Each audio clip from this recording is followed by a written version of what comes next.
this morning to get into McHale Center. Number 9 Gonzaga's in town. The Zags winners of the NIT preseason tip-off are 7-0. They're taking on the 7-0 Arizona Wildcats, who have a 25-game home winning streak going.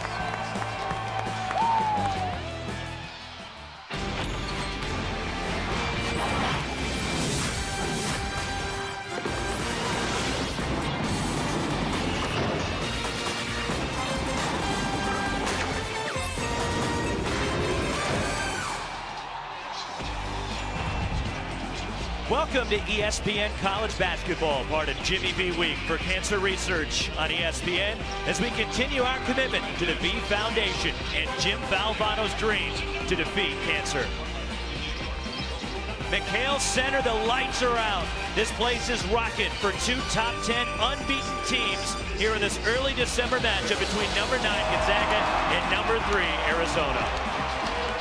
Along with former Indiana coach and player, Captain Dan Dockett, Roxy Bernstein with you. All right, for Arizona and Sean Miller, he's been the Elite Eight 3 times now in his career. Last year, they upended by Wisconsin in overtime, trying to get to the Final Four. Is this the team that finally breaks through for Sean Miller to the Final Four? Well, I think it certainly has Sean Miller's best chance. This team has a point guard in T.J. McConnell that doesn't turn the basketball over. Athletic wings, an alpha dog in Stanley Johnson. You're going to see Stanley Johnson here. Look, as a freshman, he goes out to Maui and is the MVP. He'll go to the rim, he'll defend, he's big, he's strong, and he's very willing. I love this kid, Rondé Hollis-Jefferson. You're going to see athletic ability, but you're also going to see team in every sense of the word. He'll guard every position on the floor. Brandon Ashley last year got hurt. He's back. He's going to be a lottery pick. He can finish. He can shoot to 18 feet. He's absolutely terrific. So to answer your question, Roxy, absolutely, I think this team has a great chance to get to the Final Four. Stanley Johnson, the MVP of the EA Sports Maui Invitational. On the other side, for Gonzaga, Mark Few, Dan talked about this might be his most balanced team he's ever had. What does he mean by that? Well, what he means is he has every area covered. He has a point guard in Kevin Pangos, who was banged up last year, had turf toe, and had to play through it. That's not an easy thing to play basketball through. Then on the wings, Kyle Wiltshire can score in the post. He can score on the wing. Gary Bell Jr., post guys that can score, and a lot of them. So he isn't missing anything. The one flaw that maybe Gonzaga has, and we'll see, it's going to be tested tonight, is a real toughness on defense, but certainly in terms of players, they have everyone. Here's the 5 for Mark Few and Gonzaga, and they will start the senior late backcourt of Kevin Pangos, Gary Bell Jr., Byron Wesley, also Kyle Wiltshire, the transfer from Kentucky, and Shimmick Karnowski, the 7'1" junior center. 4, the Arizona Wildcats, Gabe York, T.J. McConnell, Brandon Ashley, Stanley Johnson, and Caleb Tarczewski are the 5. Let's join Jeff Goodman standing by with Arizona head coach Sean Miller. Sean, Gonzaga averages 88 points. How do you slow him down?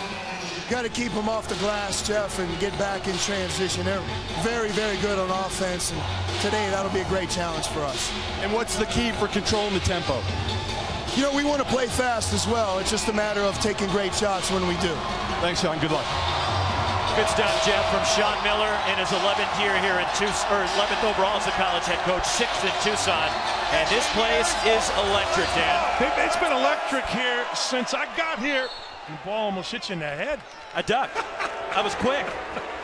It's been electric since I got here at around 11 o'clock or 10 o'clock for the shoot-around. Students sitting outside, everybody fired up. A little hungover from what happened in the football game.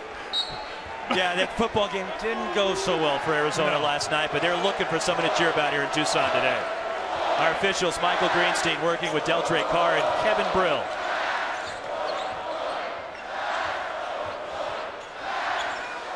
Here's Wiltshire, and a deep 2. It's an air ball out of bounds to the Wildcats. See, that was so good by Brandon Ashley. He ran Wiltshire off the three-point line. He just went up, put his arms up. You see Mark Few there, terrific defense by Ashley. Mark Few has the best active winning percentage of any coach in college basketball. 16th year at Gonzaga, 15 times. He has been to the NCAA tournament, 15 times he's won 20 or more games. Never lost more than 3 games in his own league. That is truly amazing, because obviously those are the teams that know you the best, and when Gonzaga goes somewhere, it's the biggest crowd of the year. What a job. Everybody always has Gonzaga circled on their schedule. Brandon Ashley on the drive. Shovels it to Caleb Tarczewski. Stripped out of bounds. It stays with Arizona. That was a set play designed to get Ashley one-on-one left wing against Wilcher. Sean Miller and his staff feel like going right at Wilcher will do two things. Number one, get you a bucket. Number two, get him in foul trouble. TJ McConnell on the drive. And the pass eludes Gabe York, in Arizona with a turnover. McConnell just got up in the air, had nowhere to go, was looking in the corner. It was covered. Made a bad play. Rare for McConnell.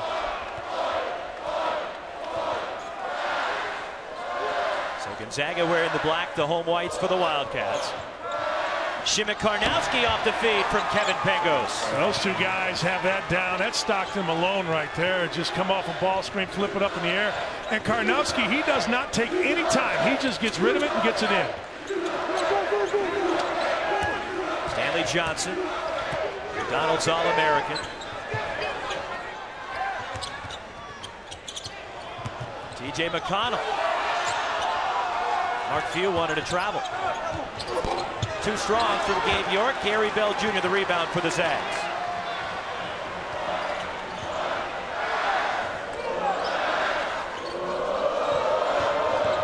Pull up from Pangos, and it's 4-0 Gonzaga. I'm telling you, Pangos can get his own shot now. Usually it's of the step back variety, but he just put his head down, went right, got in the lane.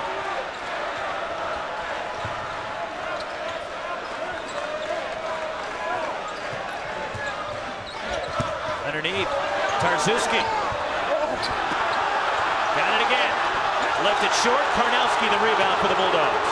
Fans don't like it, but that was terrific defense by Karnowski. He just put his hands up, put his chest out. Nothing Tarczewski could do. I'm going to screw those names up so bad. I have faith in you, Dick. Pangos the off-balance shot, way off the mark. And Brandon Ashley corrals it for the Wildcats. TJ McConnell, too strong on a three, and a foul going for the rebound against Gonzaga. You don't have to do a whole lot to get the ball to Karnowski. Right here, Pangos is just going to come off a little ball screen. You're going to see Karnowski. He's going to slip this screen. Right there's a screen. He's going to slip it to the rim and just throw it up, and watch what he does. He just catches it and uses his fingertips to flip it in. I'm telling you, for a big guy, I haven't seen anybody in the country have a better or quicker release than Karnowski.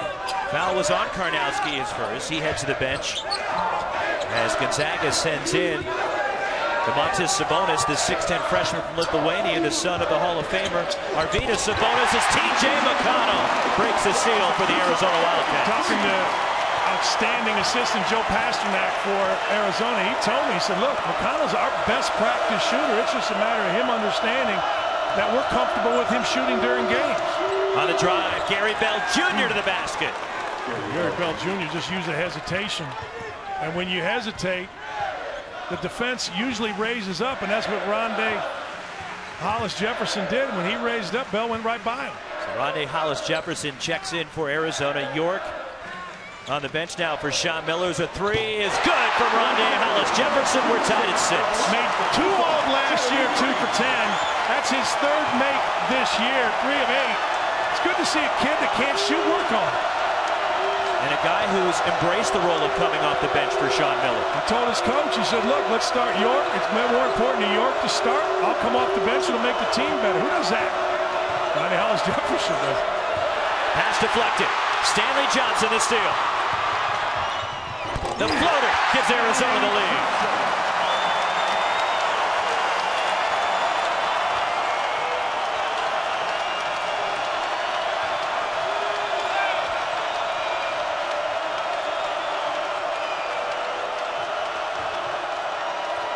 Kyle Wilcher moves in. The step back, too strong. And the rebound, Arizona and Johnson.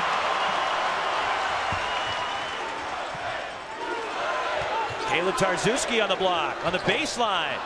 And the rebound, Kyle Wilcher for the Zags. Boy, Tarczewski ran the floor, got what he wanted, a post up against the smaller Wilcher, and then instead of going right at him, he faded away and the shot was short.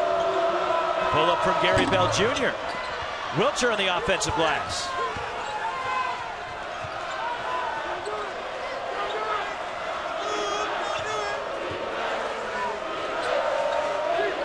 Nearly 5 minutes in, Bell on the baseline, and a block is called on Rodney Hollis-Jefferson. The first on the Arizona Wildcats, who lead it by 2. Well, Pangos, you can't let him get in the lane right here. He'll beat you one-on-one against Gabe York. And then watch this. This is sweet.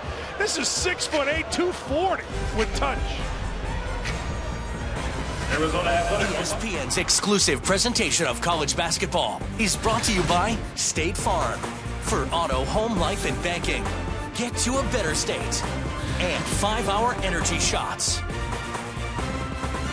Turning to the tourney, presented by Sonic, a season-long spotlight on games that will impact the tournament. 2 top 10 unbeaten teams. And Dan, 7-0 start for Gonzaga, 3rd straight year, but Arizona, they've won 25 straight here at McHale Center. Yeah, and you can see the energy in here is absolutely fantastic. People right on the floor, and they've renovated this place. And as you know way better than I do, this place is fantastic. Spent over $30 million in renovations. This game part of the Journey to the Tourney presented by Sonic is Sean Miller. Spent 5 years at Xavier. Twice he's already been Pac-12 Coach of the Year. And Mark Few on the other end, the winningest coach in college basketball, active in terms of winning percentage. He's won better than 80% of his games. 8-6 Arizona. Elliot Pitts checks in for the Wildcats. 6'5" sophomore from the San Francisco Bay Area, De La Salle High School. Lob for Sabonis. The freshman has it stripped by Pitts, and a steal for the Wildcats. Stanley Johnson short on a 3, and Sabonis the rebound. I love Sabonis, and I like the fact that they went to Sabonis. Off balance, missed, but Gary Bell Jr. goes to the line. Getting back to Sabonis, I love the fact that they went into him, but what's happening, Arizona understands how talented that kid is. That kid is very comfortable in traffic, pivoting, using his left hand, shielding with his right. Sabonis is going to have to kick it out, repost. But Gary Bell Jr. has been really aggressive here. He's the one guy athletically that can go by Arizona. First one rattles out from Bell, the senior from Kent, Washington. Averaging 10 points, 4 rebounds a game for Bell. Foul was on TJ McConnell of the Wildcats. Bell's a guy who's battled some injury problems throughout his career. He broke his foot as a sophomore in that game in the NCAA tournament against Wichita State. Really, that changed the entire game, or Gonzaga could have knocked off Wichita State when they were the #1 seed. Yeah, you think about it, Gonzaga's had some bad luck. I mean, Pango's hurt last year, gets hurt in the NCAA tournament game against these guys here, Arizona. Dealing with turf toe. He barely even practiced last year because of that injury. It's a foul against Gonzaga, and it's on Bell. Arizona calls this reverse action. You see the ball go side to side, but all that is a diversion. They want to get everybody to the right and bring it, either skip it or quick reverse it to the left. And whoever gets it on the left, watch this the rest of the game, is going to drive the basketball. It's an old school kind of movement for Sean Miller, but really effective. It clears it out, and you go one-on-one. They got a foul out of that move. Kyle Dranginis comes in for Gonzaga. 6'5" junior from Nampa, Idaho, is Elliot Pitts long on a 3. And a foul going for the rebound as Hollis-Jefferson got pushed out of bounds. And a foul against the Zags. And it's on Wiltshire. His first personal 13. I'll tell you this, Hollis-Jefferson comes in the game, stuff happens. He's not a guy that takes a minute to introduce himself to the game. Hollis-Jefferson, he comes right in, going to shoot it, rebound it, be involved. Last Perfect foul actually on Kyle Dranginis and not Wiltshire. As Parker Jackson Cartwright, freshman, checks in to give TJ McConnell a breather to run the point for Sean Miller. And the Zags come away with it. Here comes Pangos. Twice now Gonzaga in traffic, or excuse me, twice now Arizona in traffic has lifted up, Roxy. When you get in traffic, you got to get low. Dranginis to the basket, can't get the roll. And Hollis-Jefferson comes out of the pack with a rebound. Coast to coast, he's fouled.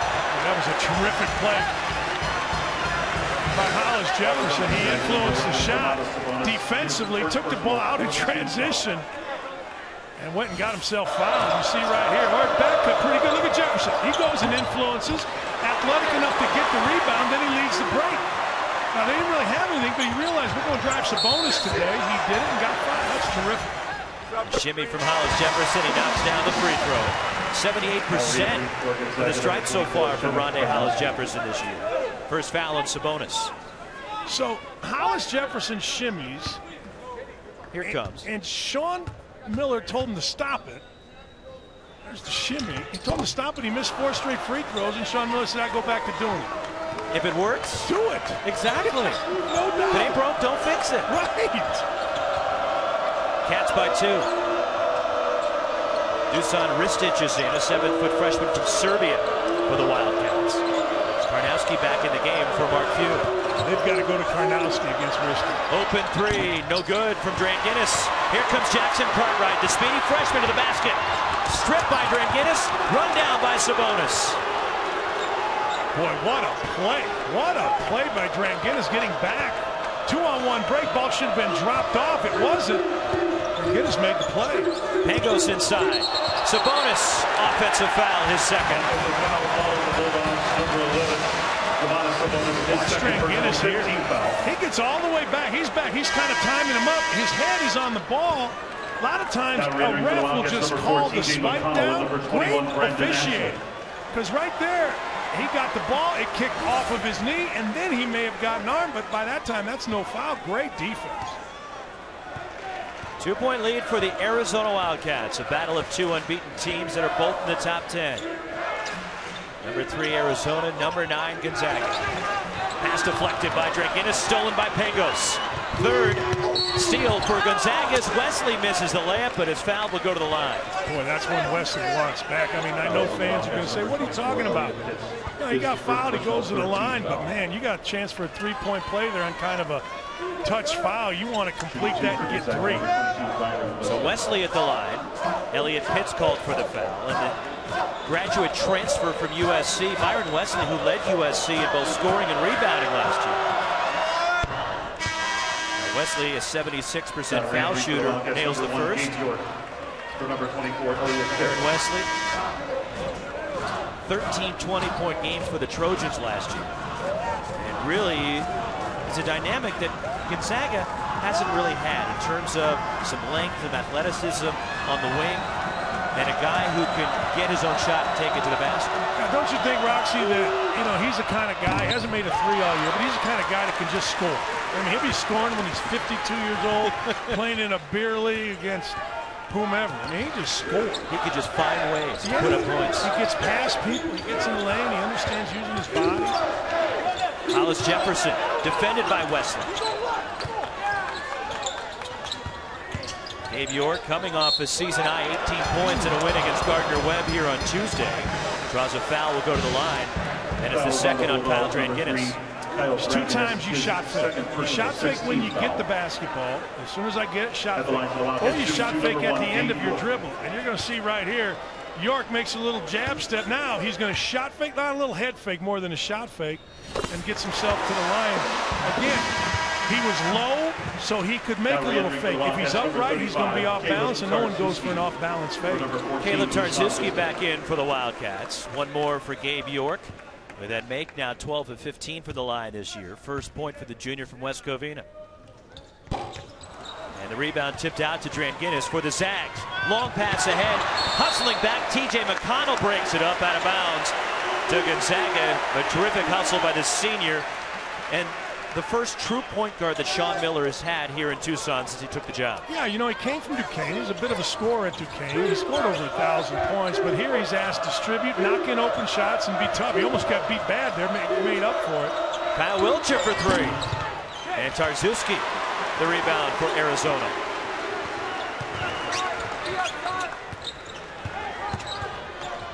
Lean-in shot rattles out from McConnell, and Shimmick Karnowski clears for the Zags. First appearance for Silas Melson, a freshman from Portland for Gonzaga.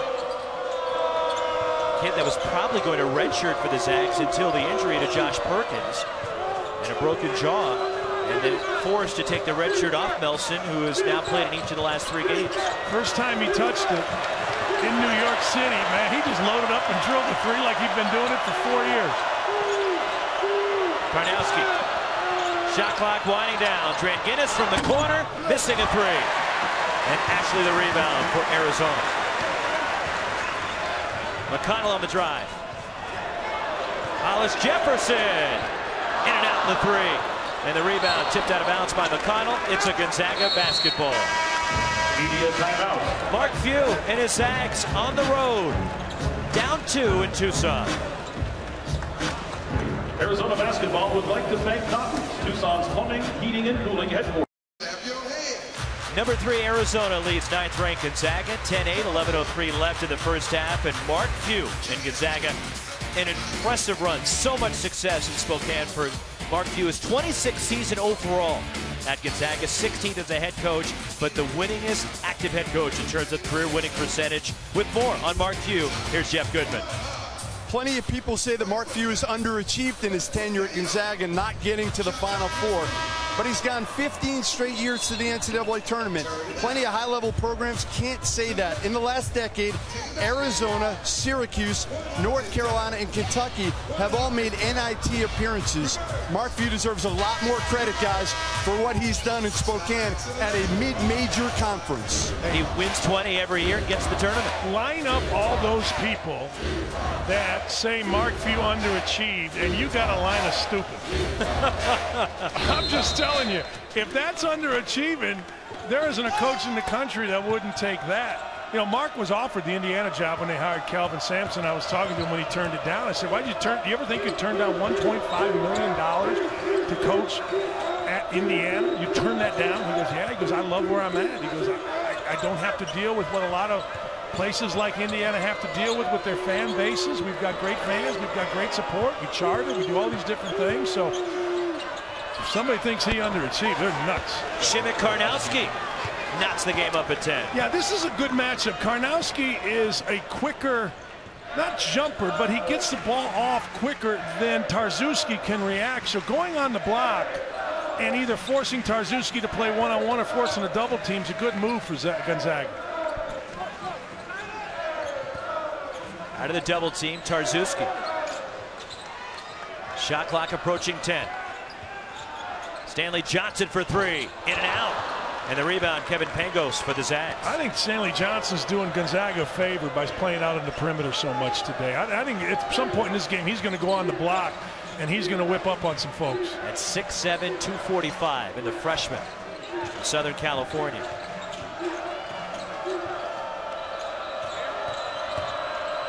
Pangos, and a foul called against TJ McConnell. Second on McConnell, and 2 free throws coming up for Pangos. The Jimmy V Classic is back on ESPN Live from Madison Square Garden. First, number 10 Villanova faces 24th ranked Illinois. Then Indiana takes on number 5 Louisville in the 20th anniversary celebration for legendary head coach Jim Valvano. The Jimmy V Classic begins Tuesday at 7 on ESPN, the home court of college hoops. One more for Pangos. I know most people have seen Jim Valvano's speech, but if you haven't, man, you gotta watch that. I watch it every year, and every year it gets to me. It's just so good. Pangos, the 3-time first-team All-WCC guard, and Tarczewski clears 1-point lead for the Zags. The pace, is this to Arizona's liking, you think? Yeah, but the game is kind of to these. Look at Johnson out there. The game as it's going right now is kind of to Gonzaga. Gonzaga's not physically imposing. Gabe York puts Arizona back in front. That was just too easy. There was no pressure against York. Wilcher an open 3. And Gonzaga seesaws back in top of Arizona. And that's what Sean Miller said. We've got to get back in transition, and we've got to find our own. York across the lane. And the rebound secured by Karnowski. Gonzaga wants to push it again, and pushing it is not always going to the block. It's finding the next. Rebel Jr. to Karnowski. And the left-handed flip. Cleared by Johnson and Arizona. Did you see how Karnowski was able to shoot the ball without Tarczewski jumping? He couldn't even get a hand up because Karnowski shoots so quickly. It's a good place to go if you're Gonzaga. Brandon Ashley nails his first 3-pointer of the season. Arizona by 1.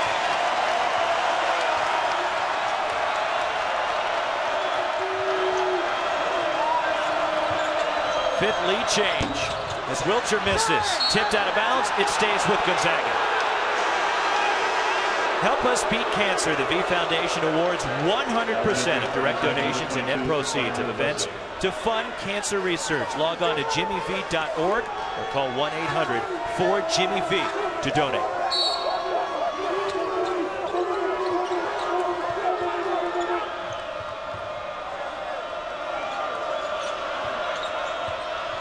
Here's Kevin Pangos to Wilcher.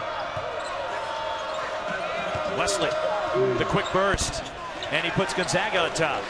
Stanley Johnson was in the stance, but he wasn't ready to play, and there's a big difference. He had the stare and stun defense going, and Wesley was ready. Wesley drives and went right at him. A charge called on Caleb Tarczewski, the offensive foul, his first. 1 point lead for the Zags, and it's Gary Bell getting it done. Look at the stance, but he wasn't ready to move his feet. Wesley took advantage of the freshman. All right, Steve, the freshman stars in college basketball. These are the only three that are averaging at least 14 points and 6 rebounds a game. Jalil Okafor, the star at Duke, of course, Chris McCullough from Syracuse, and Arizona's Stanley Johnson, who was the MVP of the EA Sports Maui Invitational. Jalil Okafor showed what toughness is about. They went into Wisconsin, Duke did. He played well against Frank Kaminsky. And Chris McCullough came in at the end of the Syracuse-Michigan game. He was bothered by foul trouble, and he brought Syracuse right back. And those three kids, ultra talented. 1 point lead for Gonzaga. Pangos, Bell, Wesley, Wilcher, Karnowski on the floor for Mark Few. Underneath, Wesley. And Tarczewski clears it. Here come the Cats. Parker Jackson Cartwright, the freshman, getting a lot of minutes here because T.J. McConnell has 2 fouls. Hollis Jefferson gets his own miss. Ashley. And the rebound tipped out to Pangos for Gonzaga. Boy, that's his shot. That's Ashley's shot. He's usually money on that. Pangos inside. Wilcher underneath. And it's the Zags by 3. Usually you want a point guard to stop at the elbow at the free throw line, but Pangos kept probing, and played underneath the defense and found Wilcher. Inside 7 minutes to go, first half. From a Rocky McHale Center in Tucson. Parker Jackson Cartwright. Can't get the roll. Tipped up and in by Caleb Tarczewski. Wow. Timeout, Sean Miller. Arizona within 1 as Arizona takes time. 1 point lead for Gonzaga, but Kevin Pangos, and you allude to this, Dan, about him on the attack here on the transition. Yeah, you see a little hesitation. Now right here, you know, generally you want a guy to stop right there, but he's in full attack mode, and then he plays underneath the hands. I don't think he really wanted to go there, but he saw that play about 2 seconds before it actually happened. That's what veterans do. 3 assists for Pangos. Neither team's shooting it all that well so far. As Arizona 29%, the Zags 39%. Yeah, and both teams they're playing really hard defensively. Active hands, you see. Wilcher is bumped. We'll go to the line. And that's what Wilcher's going to have to do. Brandon Ashley has been recovering to Wilcher with his hands up to take away the shot, to run Wilcher off the free throw line. And Wilcher just kept his dribble alive, drew contact, go to the line. First on Ashley. That's now 6 on the Wildcats. And Wilcher, a 68% foul shooter on the season. He has 6 points to lead Gonzaga. 68 is okay, but he's a guy that should be closer to 80. Number 4, T.J. McConnell. Wilcher, who had a career-high 32 against Georgia back at the Garden in the NIT season tip-off. Yeah, what he did in that game was Georgia was switching. Smaller guy got on him. He went right down on the block and wore out Georgia with hook shots, spin moves. He was fantastic. Played 2 years at Kentucky, part of the national championship team as a freshman. Then as a sophomore, Wilcher was the SEC 6th man of the year. Sean Miller brings T.J. McConnell back with his 2 fouls. Yeah, he's feeling the game offensively. He's getting away from him a little bit. He also took Johnson out for a minute, I believe, to talk to him about the defensive possession that we showed you. Now both are back in. Hollis Jefferson short on the 2. And the rebound, Byron Wesley for Gonzaga. That's really bad offense by Arizona. Hollis Jefferson's a terrific player, but the dribble, make moves, and then pull up and shoot 18-footer, that's not his thing. Gary Bell Jr. from the corner. Long on a three. Karnowski saves it to Pangos. Telling you, playing out of the middle, playing out of Karnowski, they've gotten great looks, just haven't knocked them in. That time it was Bell that missed.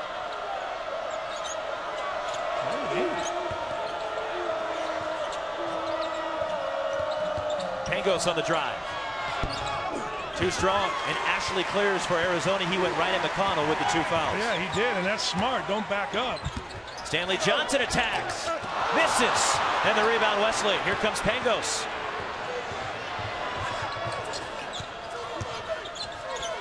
Wesley for three. Got it. First three of the season for Byron Wesley. So we've got 2 guys in the biggest game of the year thus far for each team. Hadn't made a three all year. Ashley and now Wesley step up and knock them in. Arizona's made just 1 of their last 6 from the field. They have ran bad offense. They're just driving into bigger people. Foul called on Gonzaga. The unbeaten number 4 Seminoles take on the 11th ranked Ramblin' Wreck from Georgia Tech for the Dr. Pepper ACC Championship. Saturday night football tonight, 8 Eastern on ABC. Florida State trying to make sure they get into the college football playoff. Urban Meyer was my next door neighbor at Bowling Green. We're very good friends. So I am rooting like crazy for Georgia Tech because I want to see Ohio State get in there. TCU took care of business today. Free throw missed by McConnell. First foul on Pangos. I'd go right into the big guy Karnowski against the freshman Christie. Here is Karnowski. The flip, short over Dusan Ristic. But tipped out to Gonzaga. Go right back. He got a better look. They're getting better looks out of that than they are anything else. Whether it's Karnowski going up and shooting it or him kicking it out, I think you go right back at him. Pangos attacks, called for a carry. Good call. Brandon Ashley jumped out on Pangos, and Pangos just turned it over, carried it. Turnover by Gonzaga. 6-point lead for the Bulldogs, and Mark Few just their 4th turnover. And turnovers were a huge problem for them. These 2 teams met last season in the NCAA tournament, 3rd round game in San Diego. And turnovers, Gonzaga committed 21 turnovers, leading to 15 Arizona steals and a Wildcats 84-61 win when Sean Miller's team went to the Sweet 16 with that win. Yeah, I thought in that game Arizona really sped up Gonzaga. They made them do things too fast. And when you do things too, there you go. He's got to go on the block. Hollis Jefferson is fouled to the rim by Angel Nunez, the transfer from Louisville. 6-point lead for Gonzaga. Some upsets around college basketball. The studio fills you in next. At Michigan score from Dan Dockich. His son is on the Michigan basketball team. 23-17, the Zags had the lead here in Tucson. Well, Arizona has run awful offense. I mean, 6 of 23 for a reason. They haven't moved the ball. They've had nothing on the block. All they're doing is playing in the middle of the floor and driving it into the bigs of Gonzaga. And on the other end, when they play through this guy, Gonzaga plays through Karnowski. They've gotten terrific looks, whether it's him going to the rim. He only has 2 buckets, but he has found others. Gary Bell and others have missed shots. He's missed easy ones. But right now, Gonzaga has a comfort place to go offensively, and it's Karnowski. Arizona has not found theirs. Hollis Jefferson gets both free throws. The foul against Nunez. Arizona down 4. Karnowski 4 points, 6 rebounds already for Gonzaga. Kyle Wilcher leads the Zags with 7-6 from Byron Wesley. Rondé Hollis Jefferson now with 6 to lead Arizona.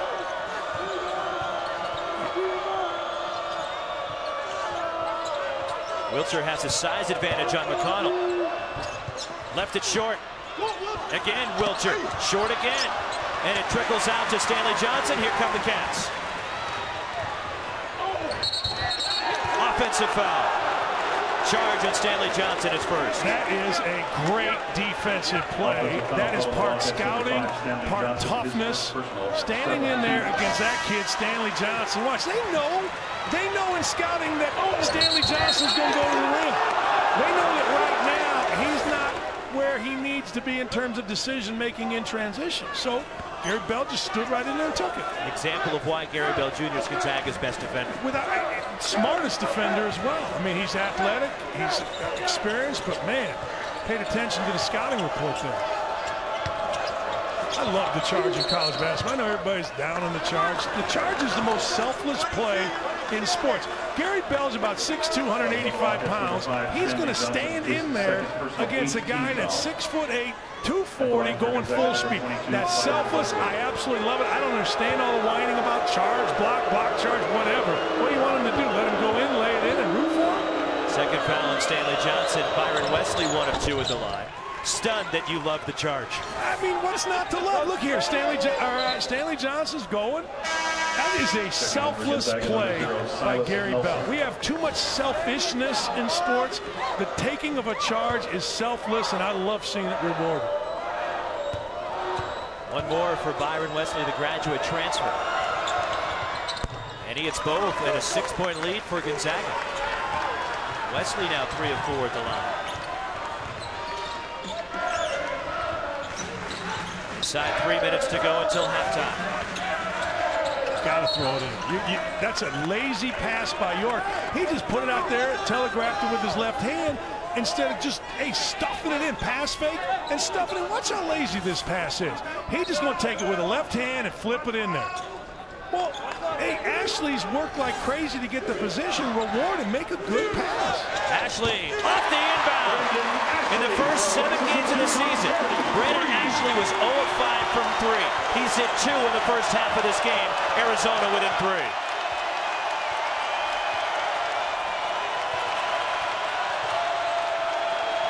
Arizona 25-game home court winning streak on the line against number 9 Gonzaga here.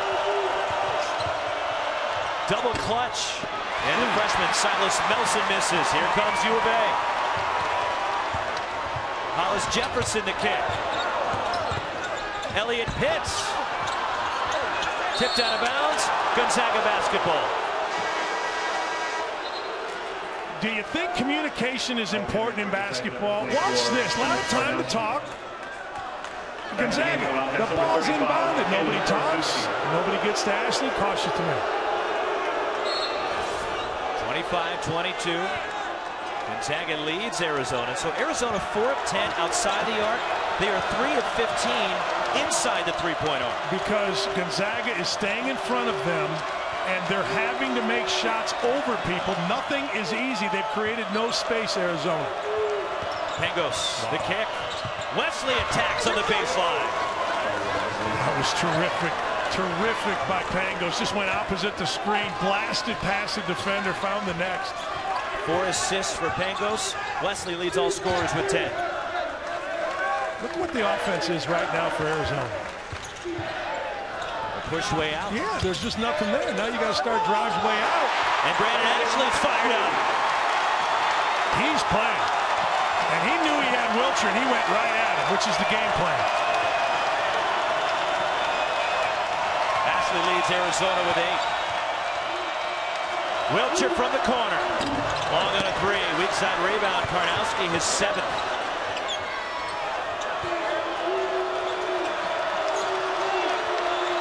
Got to get it left wing and throw it into Karnowski. Silas Melson, the freshman, missing a 3, and Hollis Jefferson the rebound. Bad shot. He had Karnowski open in front of Tarzewski, was going to get a layup. Elliott Pitts open. We're tied. Timeout Gonzaga.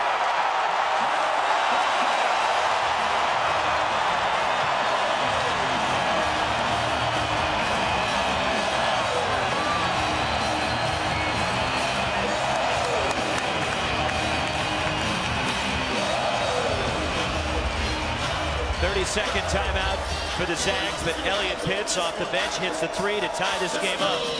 And Arizona having success from the outside.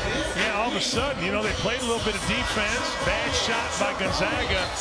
I swear to you, and I don't know why it is, but when you take a bad shot on one end, it seems like the guy on the other end always drains the shot. And Pitts, that's what Pitts is supposed to do. Come in, provide a spark from the three-point line. Career 44% three-point shooter for the sophomore. Really one of the consummate glue guys when you look out west. He does it all for Sean Miller. Whatever Sean Miller asks, Elliot Pitts provides. And don't you think that's the strength of Arizona? They have some guys that are going to be high draft choices, but they're all about the team. And Pitts is an example. He's not going to be a high draft choice, but he's a bench guy that understands his role. And Rondé Hollis-Jefferson, who arguably could be Arizona's best player. With him, Stanley Johnson, right. You could make that argument. And he approached Sean Miller about coming off the bench. See, that's special. That's just special. That's leadership. That's team. It's pretty good. 4-second differential between the shot and the half clock.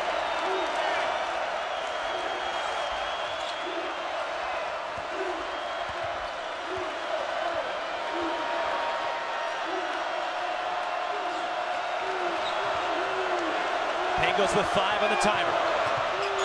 Pangos, tough fadeaway. Ashley tips the rebound out. Arizona's got to go quick. York at the buzzer. We're tied at halftime. 27-all. Number 9, Gonzaga. Number 3, Arizona. An exciting first 20 minutes here between two unbeaten teams that are both in the top 10.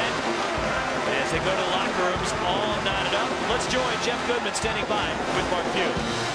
Mark, 27-27 so far. What's been the key for your defense? We're not turning the ball over. We're able to get back, set our defense 5-on-5, and guys are understanding the concept of what we're trying to do. Kevin Pangos only taken 4 shots so far this half. What does he have to do in the second half? With us, it ain't about that. He's so smart. He's getting everybody the ball in the right spots, and we're so balanced this year. We're trying to play off whatever mismatch we got. Thanks, Mark. Yep. All right, Jeff, terrific stuff with Mark Few there. At the half, we're tied. 27-all. Arizona and Gonzaga, and a good one in the desert between two unbeaten teams. Now let's send you to the Mazda halftime report, and here's Steve Weissman. College basketball, part of Jimmy V Week for Cancer Research on ESPN as we continue our commitment to the V Foundation and Jim Valvano's dream to defeat cancer. A good one here in Tucson. That is the oldest building on the U of A campus. Old Main as the number 3 Wildcats and the number 9 Gonzaga Bulldogs tied at 27. Two unbeaten teams both in the top 10 and living up to the billing here. Tough, hard-nosed first half along with Dan Dockich, the former Indiana coach and captain. Roxy Bernstein with you, but really exciting basketball between these two teams. Well, it's a great crowd, great environment. The score is low, but the energy is. And both teams, as you said, playing tough defense. They're clogging the lane. Brandon Ashley has hit a couple shots, which got Arizona back in the ball game, but this has been a tough physical defensive game. Here are the stats for the first half. Neither team shot it well. Maybe a surprise with the points in the favor of the Zags. Well, Karnowski has been the best inside player in this game. He has gone on the block, and he has found others, and Pangos has found a few as well in the lane. Interesting second half for Arizona. They've got to move the basketball. They got to get it moving in transition and down the floor, and then I believe Gonzaga has to play inside out, throw it into Karnowski, figure it out. Arizona, in the first half, they were 5-12 from 3, and Brandon Ashley hit his first 2 3-pointers of the season in the first 20 minutes. But the Cats were only 4 of 16 inside the arc, as Shiva Karnowski was 7 rebounds to lead the Zags. Yeah, and the reason for that with Arizona is they're just kind of putting their head down and driving into a packed-in lane. And when you do that, and you got to keep shooting over people, you never shoot a good percentage. Arizona in the home whites, the black for Gonzaga. Brandon Ashley leading Arizona with 8. Byron Wesley, a graduate transfer from USC for Gonzaga, leading all scorers with 10. TJ McConnell was fouled at the baseline. That's on Kevin Pangos, his second. You know, Mark Few doesn't have an 80% winning percentage by not knowing what to do. They're doubling the block because Arizona is not a great shooting team. Now that time, McConnell, who is going to be open opposite the ball, decided to drive it instead of shoot it and got a foul. But you can continue to double the post as long as Arizona's not going to make jump shots. Second foul of Gary Bell Jr., by the way, and not Pangos, who still has 1. Gonzaga led by as many as 6 in the first half. Stanley Johnson's been quiet today. Ashley driving. Lost it, got it back against Sabonis. Tough physical defense by the freshman. Domantas Sabonis, and Gonzaga comes away with it. And that play was made because Johnson didn't slide over. Bell to the basket to put the Zags up a bucket. Man, he went right at Gabe York, and Gabe York had no answer. So Sabonis starts the second half for Mark Few, and Wiltshire will come off the bench.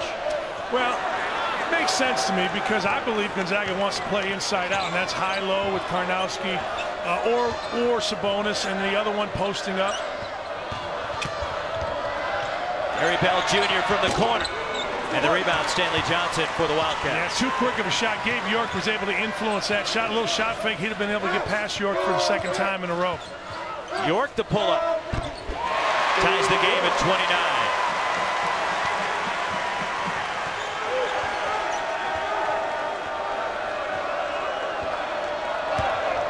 Arizona, 25-game home court winning streak on the line against the unbeaten Zags as Sabonis gets the roll. He's a pro. He played professionally, didn't sign a contract. York missing a three. And Karnowski clears it for Gonzaga. Now, there are some guys that cannot play in traffic. Sabonis can play in traffic. He is so comfortable down in there. Here he is underneath. Lost it going up. A foul against Arizona. And you're going to see here what this means is he's comfortable in traffic because he fakes. This is the bucket that he got. He just gets it here, takes two dribbles, spins around, couple of fakes, gathers himself, and gets it back. Now here, same kind of move. Same thing twice in a row. The next time down the floor, he faked, got out of control a little bit, but gathered himself, played low, and was able to get the defender up in the air and draw a foul. Sabonis, a 78% foul shooter. He's 1 of 1 for the field in this one. Second foul, by the way, on Brandon Ashley. But Domantas Sabonis has made 14 straight field goals dating back to 3 games ago. Well, he did it in the Garden and did it against really good defense for 2 games. But he's just so comfortable lifting up and making shots. Double figures in 6 of Gonzaga's 7 games for Sabonis, and a foul called against the Zags. That's on Gary Bell Jr., his third. Gary Bell is going to have to sit out, but Arizona is making it very easy to guard Stanley Johnson by putting him on the perimeter. His size, his strength really isn't a factor because you just stay in front of him. Now Drankinis checks in for Bell, who sits with the 3 fouls. Johnson looking for contact. We'll go to the line. Well, that's what Johnson has to do. And if he doesn't have a shot, then he's got to stay down there, shot fake, and draw contact every possession. But him playing out at 22 feet and shooting jump shots or shooting pull-ups, I ain't going to get it. First on Byron Wesley. Stanley Johnson is a guy that's really come along. At the beginning of the season, really hyped. A lot of NBA guys called me and said they came out of practice saying he didn't look good, wasn't playing hard, and that was his MO. That's how he got to where he did as a highly recruited guy. But over the last few weeks, Sean Miller said he's really come along. And Stanley told me, I just didn't know better. I didn't know how to work hard in practice. Crowd doesn't like the foul call. Second on Caleb Tarczewski for the push after Johnson missed both free throws. Well, it's just hard for kids to figure it out. And now Johnson was the last guy to lead the shoot around today.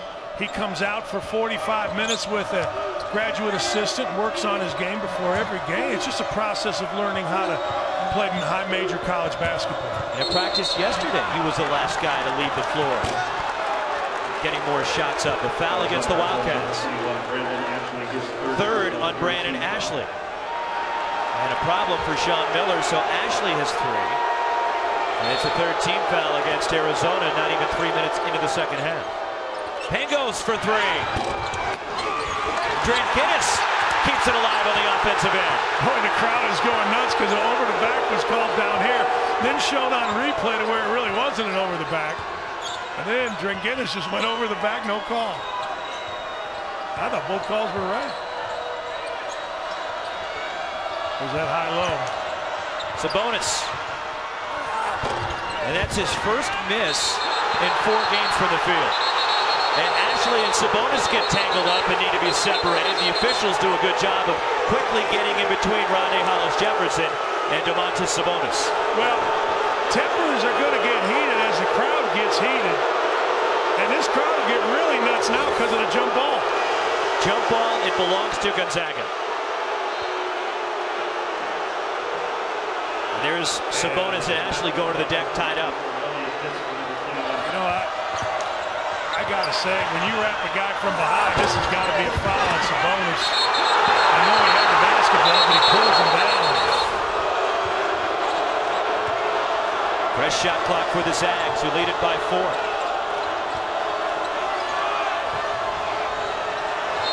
And Karnowski forced to take a timeout and nowhere to go with the basketball.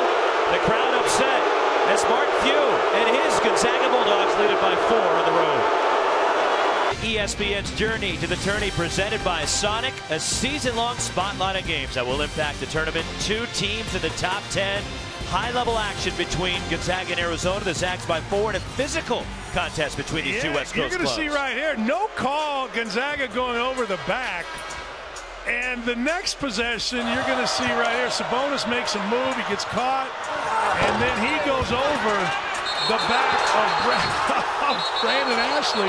Pulls him down. Now this all started 2 possessions ago with a foul on Karnowski, and this crowd is not liking it. They're all on their feet and hostile. T.J. McConnell knocks it free. The steal and bucket for T.J. McConnell.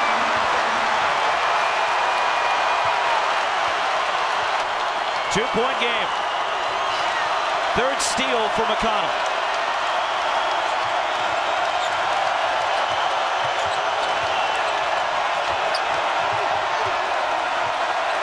Everybody's standing here at McHale Center. A foul. It's McConnell's 3rd for a hand check.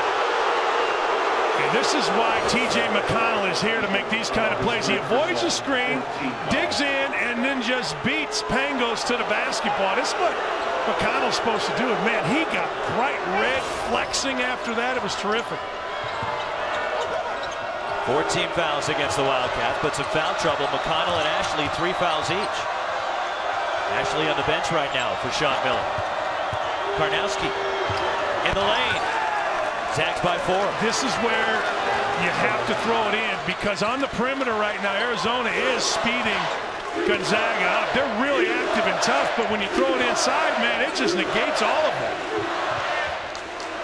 York able to get it in the backcourt off the deflection from Grant Guinness. McConnell sets up for 3. Elliott Pitts on the offensive glass.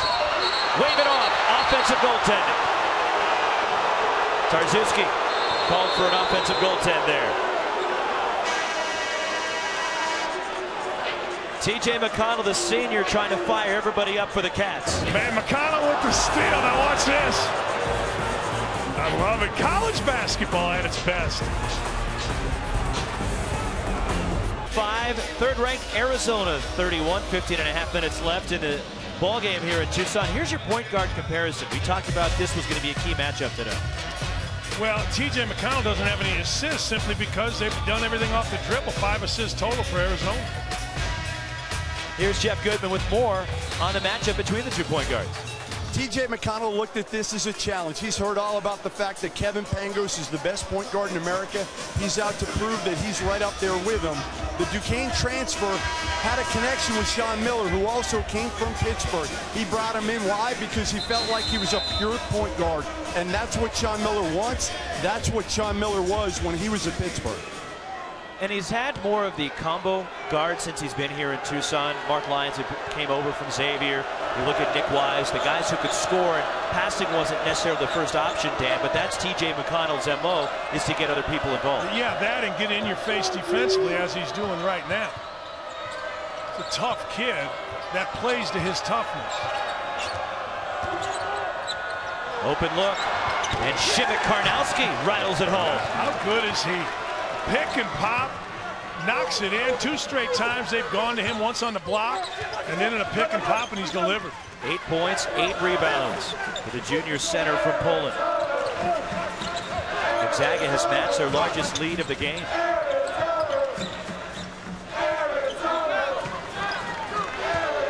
Here's Rondé Hollis-Jefferson. Out of the double team, finds Tarczewski, and one for Caleb Tarczewski.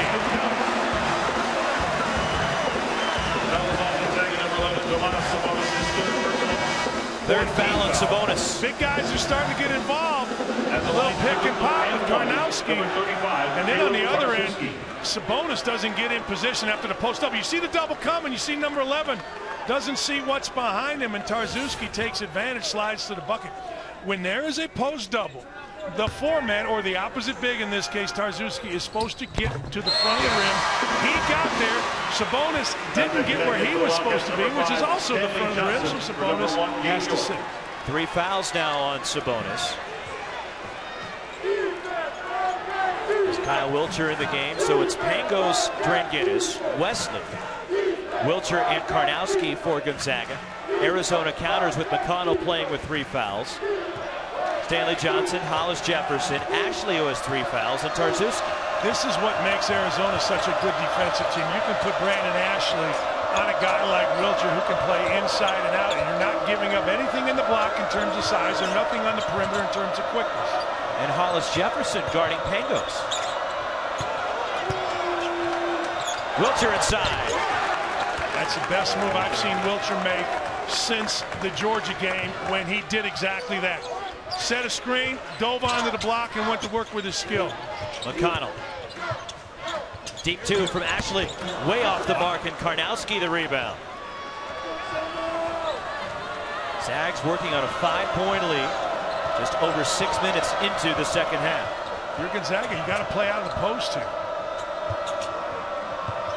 Gonzaga has zapped the energy from the crowd and turned McHale Center quiet.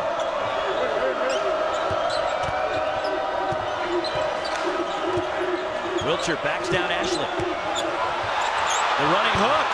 And the rebound, T.J. McConnell for Arizona. Pangos has to get out of there. Pangos is standing. He's not moving. Consequently, his man is doubled. Hollis-Jefferson. And a bump on the perimeter. It's on Kevin Pangos, his second. That's a makeup call, by the way. Here's a little pick and pop. All right, you see the ball screen by Wiltshire. Now, he's going to roll, but he takes his time. He shot fakes, organizes before he puts it down, and then he shot fakes at the end. That's terrific offense by Wiltshire. Gonzaga 5 of 9 from the field here in the second half. Wiltshire with 9. Wesley leads Gonzaga with 10. Brandon Ashley, who has not scored in the second half, still leads Arizona with 8. Nice lob underneath. Slammed by Caleb Tarczewski. Yeah, really good. That was set up on the side out of bounds. Tarczewski really kind of bluffed Karnowski into getting in front of him. Ashley with a terrific flash and high post pass. Crowd trying to get back into it. Dranginis in the lane. Gets the rattle to go. Wow. Dranginis just with an extra dribble and exploded up into his jump. First points for Kyle Dranginis as Stanley Johnson counters for the Wildcats.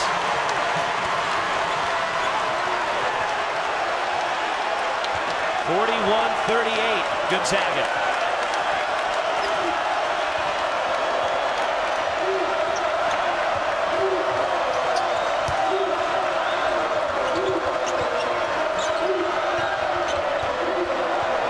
Pangos. Nearly a steal for Hollis-Jefferson. Larry Bell Jr. back in the game with his 3 fouls. Dranginis again in the lane. Stripped out of bounds.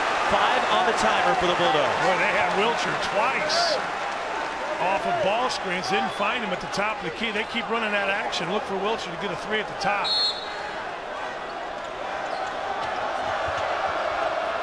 Pangos, the floater on the baseline, and the rebound by the smallest guy on the court, Parker Jackson Cartwright, the 5'10" freshman.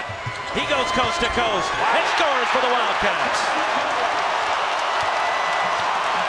1-point game.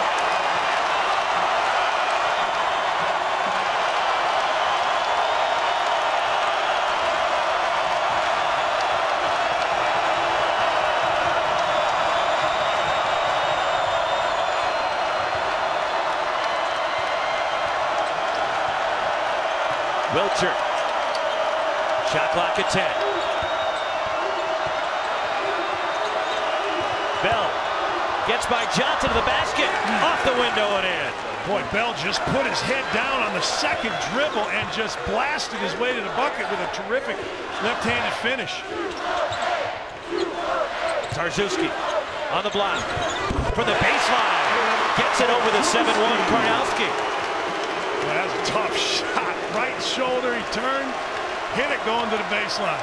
Tarczewski with 7 of his 9 here in the second half. Arizona's made their last 4 shots.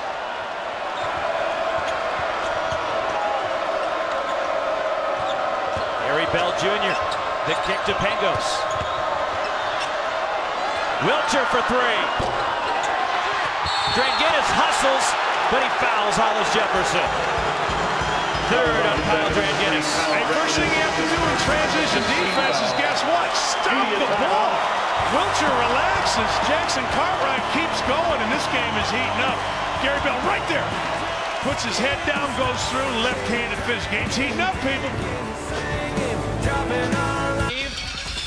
Tough out-of-conference battle highlights next Saturday's journey to the tourney matchup. Number 17 Michigan faced a tough road test right here against this Arizona team. Number 3 in the country, the journey to the tourney as part of Holiday Hoops next Saturday, 5:15 Eastern on ESPN, the home court of college hoops. And Arizona hoping that win streak continues when Michigan comes to town. And a good one here in the desert, 1-point game. Good to see Gumby made the I was trying to think, where did today. he buy that suit that has, I don't know, that's pajamas? It's not hanging in your closet? Not yet, it will. See the post double, now you play out. For the lead. Stanley Johnson misses another physical rebound for Karnowski. That's 10 rebounds for Shimmick Karnowski. He has been fantastic on both ends of the floor. I'm telling you, ball has to go inside both teams, either through a pick and pop or right there. Just stuff it in there. There he is, Karnowski. Just past the midway point of the second half. They are trying. Rondé Hollis Jefferson is so difficult to see around. Pangos can't get it there. Wilcher spots up and banks it in. Good patience by Wilcher. He stood at the top of the key. Timeout, And Arizona. then he went and set a ball screen, popped off, got the bank shot, and Sean Miller with a timeout because he is not happy with how soft his defense was. Everything running through Karnowski, and it seems to be opening up stuff for guys on the outside like Wilcher. No question about it. Karnowski can go up and score against Tarczewski, so it shrinks the defense. Shimmick Karnowski, the junior center from Poland. Really a presence inside for Mark Few. Yeah, it started, and look at the variety of ways. He gets it up so quick. You're going to see Tarczewski cannot even get his hands up, can't jump because of how quick Karnowski is with the ball. Watch how fast he's catches it, get rid of it, knocks it in. He's scoring a variety of ways. This is a very underrated post guy. Shimmick Karnowski, 8 points, 10 rebounds. And you know, he's got a great sense of humor. I called him Karnowski a couple of times. Gonzaga fans were all over me. I told him before the game I apologize. He started laughing. He said, "Let me give you a course on this." And we took a selfie, and he was great. He's a great kid with a terrific personality. And a terrific basketball player also. Having a strong game as he's getting a breather right now. Ashley into the key. It spins off, and the rebound Wilcher for Gonzaga. Well, they played exactly how they needed to play out of the post double. Ashley went to the front of the rim, got the ball, just didn't finish.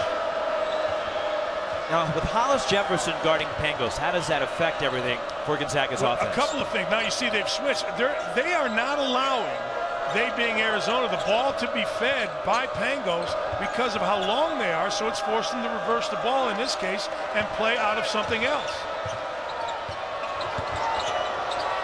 Shot clock at 5. Wesley to the baseline. And Sabonis picks up his 4th, goes over the back of Tarczewski. Smart call by the official, because after all the over and back controversy we've had in this game, you don't call that one, it's going to be tough getting out of here. This immature foul by Sabonis. He's a mature player. that was an immature foul. You just got to live to fight another day and let it go. 17 fouls, so a 1-and-1 for Tarczewski. So Sabonis has to sit. We're just inside 9 minutes to play with the 4 fouls. Tarczewski 1 of 1 at the line.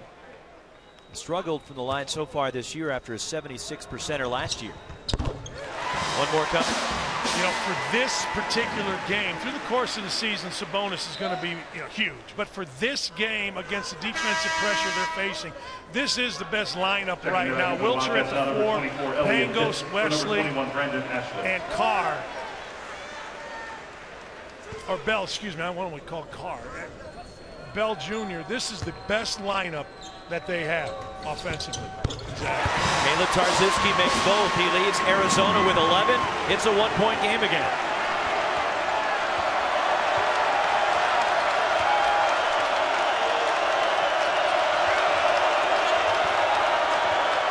Pangos now shadowed by Elliot Pitts.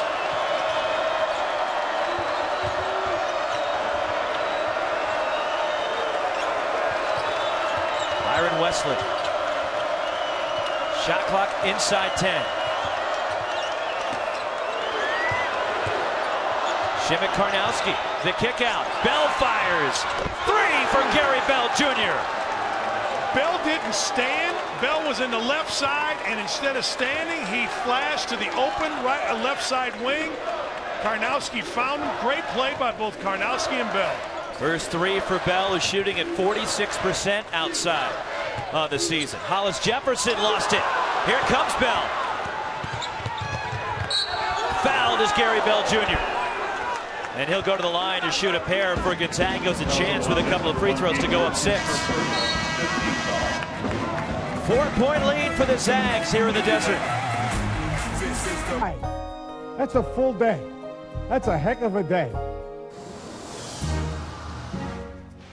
Help Us Beat Cancer. The V Foundation awards 100% of direct donations and net proceeds of events to fund cancer research. Log on to jimmyv.org or call 1-800-4JIMMY-V to donate to the great cause of the V Foundation. You know, my mom beat cancer. My mom's original diagnosis was stage 4 cancer. Went to another doctor. Turned out it wasn't, but she still had cancer, breast cancer, and ended up through great doctors and research and all the things that the Jimmy V Foundation has been about for 20 years, man. She beat it, and anybody's raising money for cancer, trying to beat cancer, I am all about it, because my mother did with the help of a lot of people, and I'm so thankful. It's great to hear she's doing okay. Yeah, doing great. So Gary Bell Jr. at the line to foul on Gabe York of Arizona, his first. Bell now 2 of 3 at the line, has 11, tied with Wilcher to lead the Zags in this one. One more for the senior Bell. Double figures now in 4 of Gonzaga's 8 games this year. And we're seeing the balance as Bell hits both. Bell now at 12, Wilcher 11, Wesley 10, Karnowski 8. Everybody is involved for Gonzaga. You know, Karnowski has 8 points, but he's been the most valuable player in this game on both ends. He's done a terrific job defensively. He's been on the backboards with 10 rebounds, and they've been able to play through him, and he hasn't turned it over. McConnell will go to the line.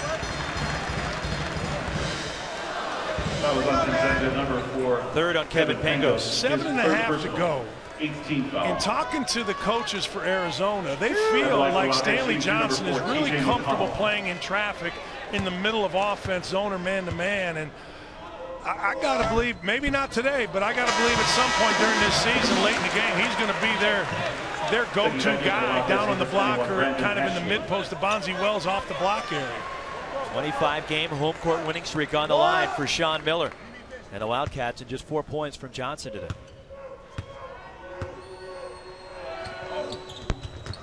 One out of 2 for McConnell, and Pangos runs it down. TJ McConnell just 1 of 3 at the stripe. Johnson knocks it away from Karnowski. Hollis Jefferson. Open McConnell.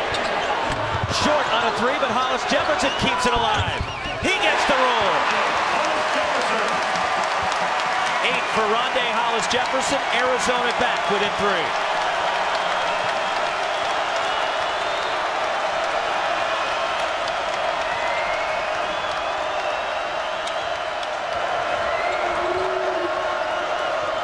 Again to Karnowski.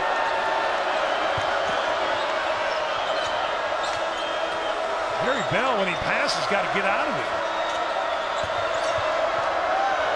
Wilcher around Ashley. The push shot from Kyle Wilcher. Man, the shot fake, one dribble which took him into the lane, and then before the defense could get to him, flips it up and in. Stanley Johnson wide open. 3.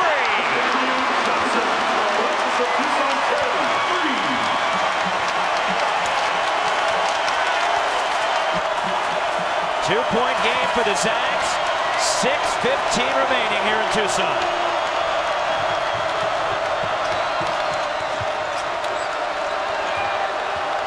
Wesley attacks. Contact. And they're getting Ashley for his 4th.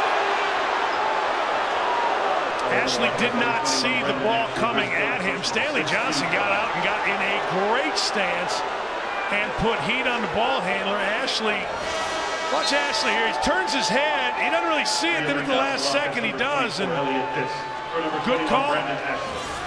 6th team foul on the Wildcats. The next one puts Gonzaga into the bonus. Stanley Johnson got in the stance, moved his feet. Illegal screen off the inbound on Shimmick Karnowski. Tried to free up Wilcher for a 3, the 2nd on Karnowski. 9th team foul, but not a shooting foul. Let's see here. You know, you have to lock your arms in. You can't make it easy for a referee. And when you're setting a screen, if your arms aren't locked in, if they involve getting extended outside your body, it's going to be a foul. Pretty good call. Elliot Pitts, who's in the game for Ashley, who's on the bench with 4 fouls, as Johnson is swatted by Wesley, coming over to help out.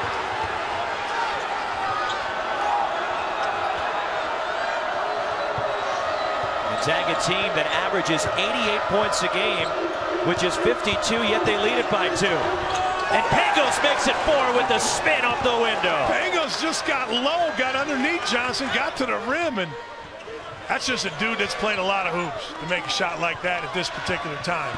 Crafty play is McConnell. The kick out. Johnson, bumped by Wesley, wave off the shot. Says Deldre Carr, and the foul, and Byron Wesley is 2nd. I say it every broadcast, when you get in traffic and you're driving, get low. Pangos got low, which made him strong, kept his wrist underneath the basketball. Right there, he gets low and gets by. And then he's strong enough and puts his chin on the rim and finishes. Stanley Johnson shooting 2. He's 0 of 2 at the line. 7 points for the freshman from Fullerton, California. More coming. Reigning Pac-12 Player of the Week was the MVP over in Maui. Arizona brought the championship back to Tucson. 2-point lead for Gonzaga. 5:15 remaining. Gonzaga's 7-0 for the 2nd time in 3 seasons. 3rd straight year that Arizona has started 7-0. One of these teams is going to leave McHale Center with a loss. But a high-level game here in early December. And that ball's got to go to Wilcher. Karnowski banks it in. Man, Wilcher got the switch that he wanted, but the ball went to Karnowski, and it was almost like a no-look shot. Flipped it in off the glass, going to his right shoulder. He got to take away his right shoulder first and then figure it out. McConnell the pull-up. And the rebound cleared by Wilcher for Gonzaga. That's what we were talking about earlier in the broadcast, Roxy. McConnell has got to be able to make shots. He missed a wide open 3, and then he missed the pull-up. You have to make those.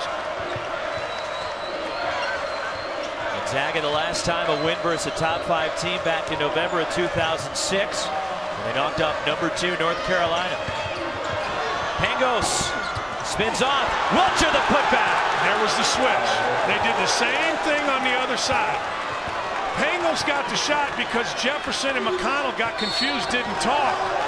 So Pangos got the shot, but nobody got back to Wilcher on the blockout. When you don't talk, bad things happen. And Wilcher was right there underneath for an easy putback. No doubt. And Gonzaga has matched their largest lead at 6 with 3:57 remaining. And for the Zags, they're 6-36 all-time against top 10 teams, and all 6 wins under few.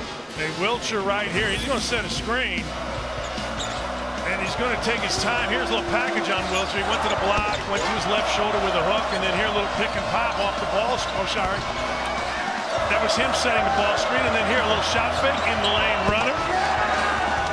And now this bucket here, this is off of a switch, and McConnell just not big enough to get around Wilcher. Wilcher understood the previous possession that he had a switch. They didn't give him the ball, went back to it. This time the switch resulted in an offensive rebound. So with 3:57 remaining, Gonzaga behind 15 from Kyle Wilcher, 4 players in double figures, leading it by 6 here in Tucson against the Wildcats. Arizona led by 11 from Caleb Tarczewski, 9 of his points coming in the second half. In a crucial Big 12 matchup, number 9 Kansas State battles number 6 Baylor with critical playoff implications on the line. ESPN College Football tonight, 7:45 Eastern on ESPN.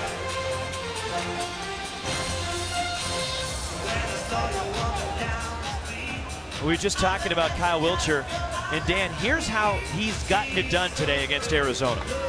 He's a versatile kid. I mean, he's a guy that you can play on the block. You see in the paint, he has 6. Mid-range, he's knocked in a 3. He's gone to the free throw line. But the thing about Wilcher, he did not sulk. He did not start the second half. Sabonis started the second half. A lot of guys would sulk. Oh, man, I'm not getting my minutes. National TV game. I'm not getting my touches. No. What he's done is come in and been a man. Hey, he's played, he's rebounded, he's hit pull-ups, he's been a terrific teammate, and he's produced. Sabonis back in the game with 4 fouls, playing against Brandon Ashley, who has 4. Looking to go to Ashley. Dribbles out of the double team.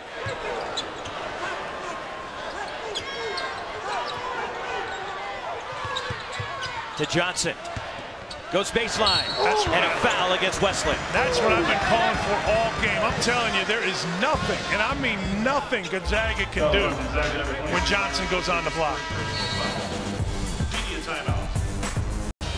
Beautiful campus here in Tucson at the University of Arizona, but the Wildcats down 6. 3:32 to play. Let's take a look at our Wendy's Wooden Watch. And the 3 candidates, Dan, from Arizona have not done all that much today. And Brandon Ashley has been quiet after a terrific first half. Yeah, he had a great first half. Hasn't done anything in the second half. Stanley Johnson has made it easy on Gonzaga to guard him by standing on the perimeter. However, last possession, they went down to Stanley Johnson on the block. And I'm telling you, Gonzaga is going to have no answer thinking. That's what, if you're Sean Miller, you keep going to Stanley Johnson. Every possession, they're going to double him, so he's got to play out of it, but he's strong enough, and as the coaches from Arizona told me, he's very comfortable playing in traffic. So Johnson 2 of 4 at the line, 9 points for the freshman.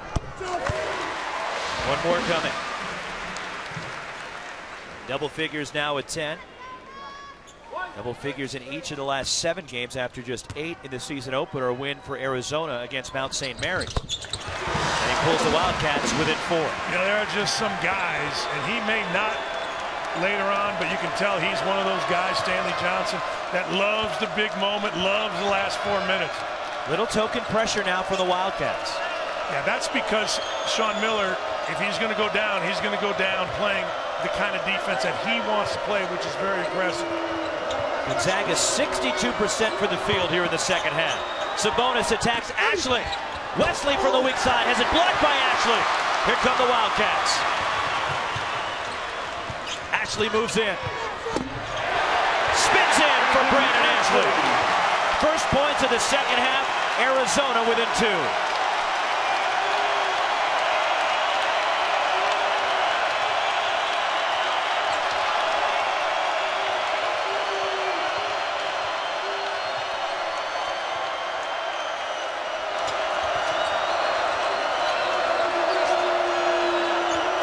Wesley attacks.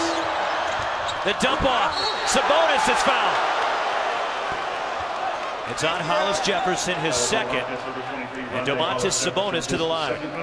Ashley, we just talked about the lack of production from their Wooden Award winners. Ashley made a block on one end and then went to the rim. You can see, look at his chin. His chin stayed on the rim. Tough finish.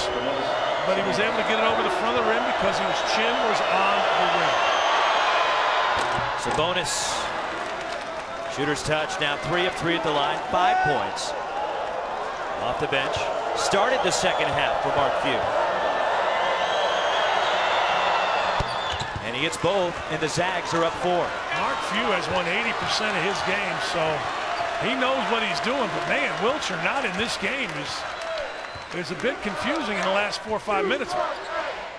Ashley the deep 2. 2-point game.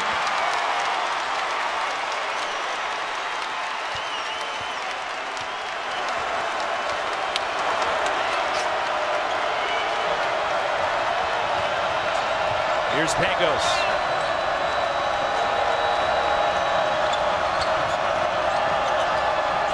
Two minutes remaining. Inside to Karnowski. Wesley fires. And the rebound. Tarzinski for the Wildcats. Here comes U of A. And Sean Miller takes a timeout.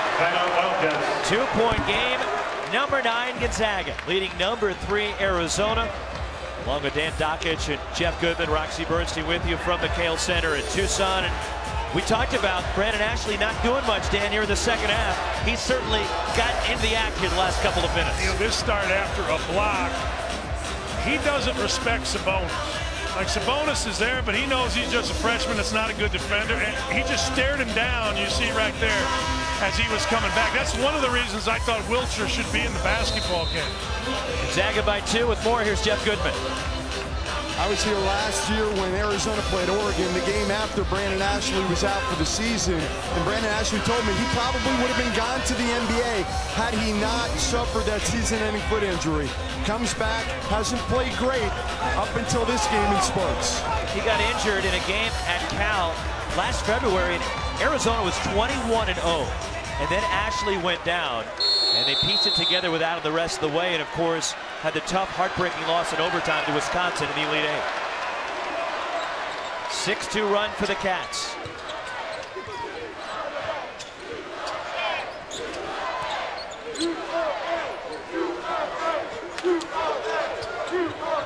Ashley, we're tied.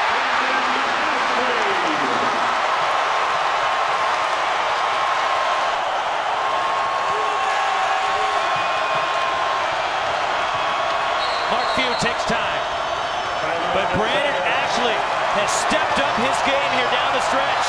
And Mark Few wants to talk things over here, takes his full timeout with 1:14 remaining in a 60-60 game. Well, he took the full timeout because he had to get Sabonis out of there and get Wilcher in there. Sabonis is just getting lit up by Brandon Ashley. Coaches out there, look, when a guy is going, give him the ball, run stuff for him. You see Ashley here, Sabonis is at the bottom of the screen. He got caught in traffic. Look, Sean Miller knows that Ashley, number 1, is going, and number 2, he's going because Sabonis had no shot of guarding him. And you want to know why Sean Miller's a really good coach? In understanding that, he made sure that Ashley is the guy shooting the basketball. They did it 2 different ways. Second way, they just ran Sabonis through traffic, and I mean, Sabonis had no chance.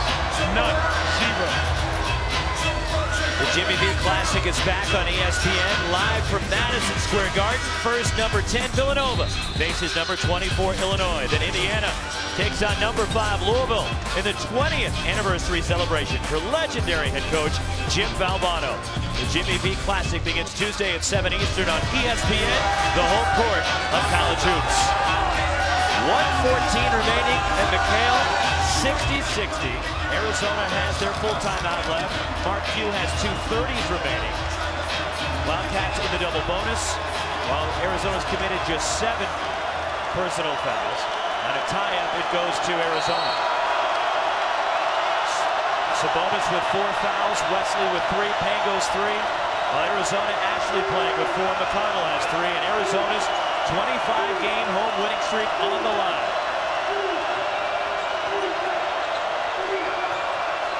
Gonzaga, where are you looking to go? They wanted to go to Sabonis on the block there off a little pick and pop, but it's got to be Wilcher, and they took it away from him.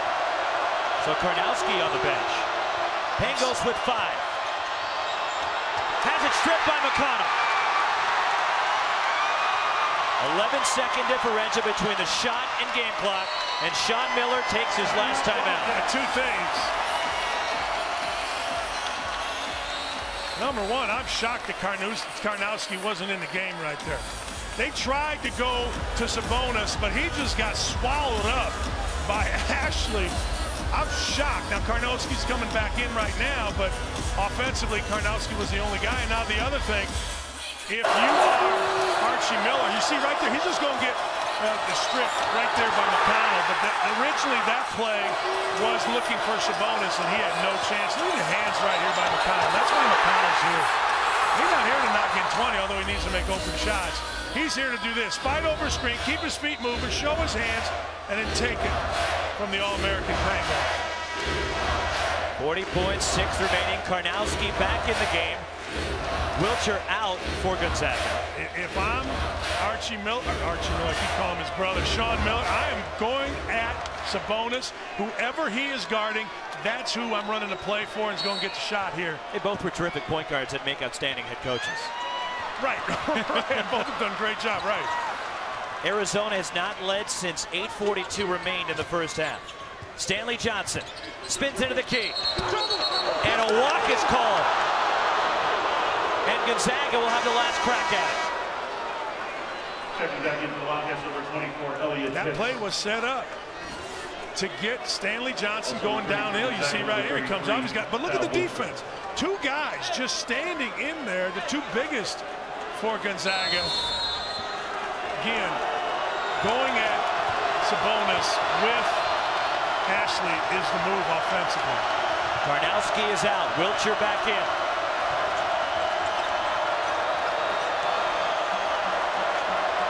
Here we go. Final 15 seconds. And a tie game. 2 unbeaten teams in the top 10. And Mark Few wants time with 10.9 remaining. One timeout left for Gonzaga. Mark Few with a chance to steal one here on the road. All right, Gonzaga has not gotten anything with Sabonis in the game working with Pangos. Haven't gotten anything out of that. So I believe here, if you're Mark Few, you've got to look to get Gary Bell Jr. involved. Gary Bell Jr. has shown that he can go at somebody and get past them and get in the lane. He's the guy, I think, take the ball away from him, bring it back, either skip it or reverse it to him, and drive here with 3 to 5 seconds to go in the half, or in the game. Coming up next on ESPN, college football scoreboard, followed by Kansas State and Baylor, 7:45 Eastern. Defensively, if you're Arizona, how do you play this? Well, if you're Arizona, you've got to make Gonzaga shoot a jump shot. You cannot foul here reaching in. If Wesley goes against Johnson, he cannot reach in and put them on the line. They've got to make a shot over you. And Gonzaga burns their last time out as Byron Wesley had trouble getting the ball in. See, I think there's two good matchups here. I think Wesley against Johnson is a really good matchup. And for Gonzaga? For Gonzaga, really good. And I think Bell Jr. taking the ball right at Elliott Pitts is a really good matchup as well. Wesley's a guy that can get by guys, and Johnson has not shown me that he can keep him in front. So either inbound it from Wesley and get it back to him, or inbound it to Bell Jr. and let him go at Pitts. In addition to Arizona's home court winning streak, the Wildcats also have an impressive run of non-conference regular season wins. By far the longest streak in the country. They've won 34 consecutive regular season non-conference games. The last time they lost a non-conference game, it was to Gonzaga, a neutral site game in Seattle back in the 2011 season. Here's Gary Bell Jr.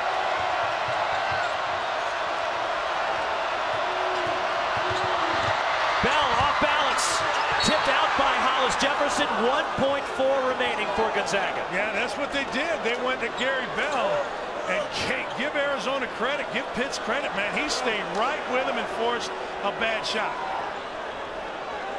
1.4 for Mark Few and Gonzaga to get a shot off and win this one, or we're headed to overtime.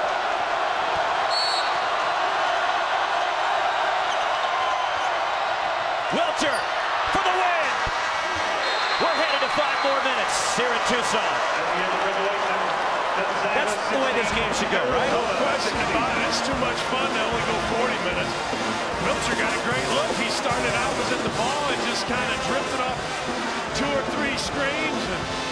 pretty good look, just get it done.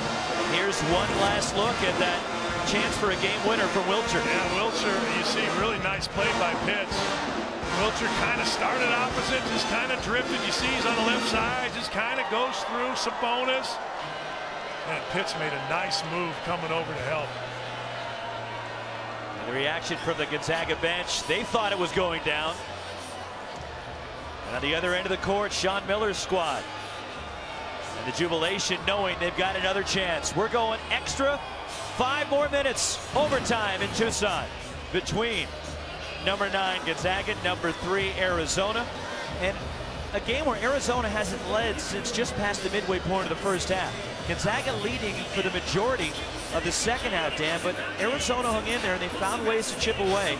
And Brandon Ashley stepped up for the Wildcats when they needed somebody to make some clutch baskets. Yeah, and you talked about it last year. They were doing great, and then he got hurt. He's so valuable on both ends. He got a layup after a blocked shot, and Ashley got a terrific matchup, though, because I said it before, I'll say it again. Sabonis, you see him going right around Sabonis there, and then here he just looks Sabonis dead in the eye and sticks it right in him.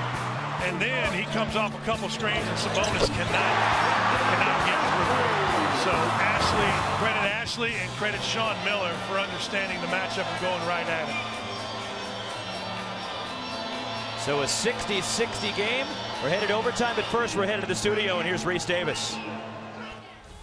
All right, guys, got a good one going there, and tonight we'll have a top 10 matchup. Bryce Petty cleared from the concussion-like symptoms, and he will try to get the Bears into the playoff picture firmly. Kansas State and Baylor share the Big 12 title on the line.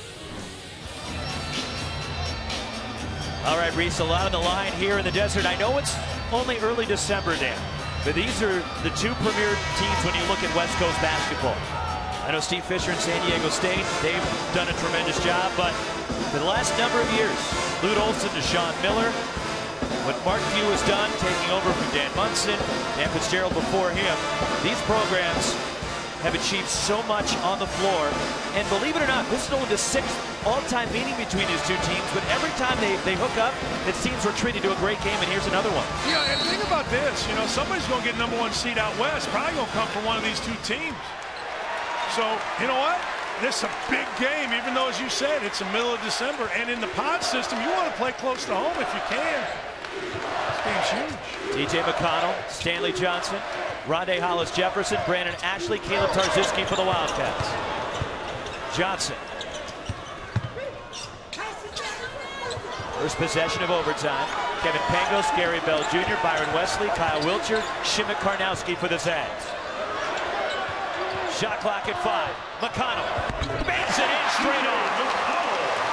And he split the defense with a little crossover dribble, and then banked it in from right dead in front. That ball looked like it was going to break the backboard, but it went through.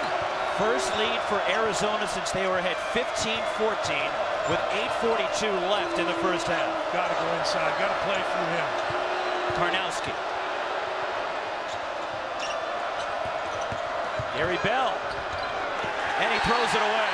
The defense of Hollis-Jefferson forced the turnover. The defense of Jefferson was terrific, but Wilcher was a bad teammate right there. Whenever a guy drives you opposite you on the baseline, you have to slide to the corner. Now here you see that ball looked like it was shot out of a cannon. But he made it, and again, that's what he's supposed to do. Yeah, they're telling him right there, you got to slide on the drive.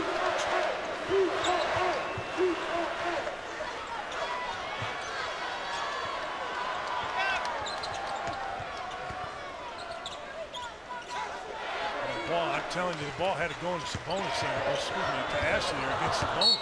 Hollis-Jefferson lost it out of bounds, was looking for a foul. And a turnover. They ran baseline action with a baseline runner, which means 2 guys, 1 on each block, and Johnson running baseline. It's designed to get the ball to Johnson in a good spot, but it's also designed to get the ball on the block. And I thought McConnell reversed it too quickly. He had a matchup that you got to like, which is Ashley against Sabonis. There's so much fluidity, Dan, to this Gonzaga offense, but does it seem a little stagnant because they're trying to pound it inside so much? It may be, but, they've also, by doing that, controlled tempo pretty good as well. Karnowski has a shot blocked by Hollis-Jefferson. Here comes McConnell. runs over Pangos. And the officials look at one another, Michael Greenstein and Kevin Brill, and they call a charge, offensive foul on TJ McConnell. We're going the other way. Wow. Fourth on McConnell. Pangos got back.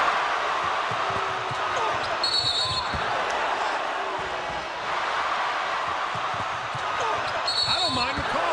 Look, I think Pangos got back, squared up, established position. McConnell went into him. That's a heady play by Pangos. So 4 now on McConnell. Ashley playing with 4.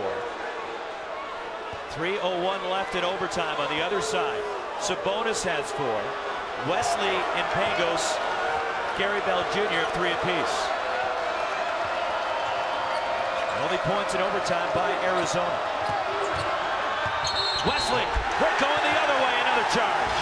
4th on Byron Wesley.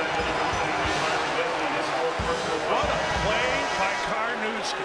Excuse me, what a play by Tarzinski. Watch this.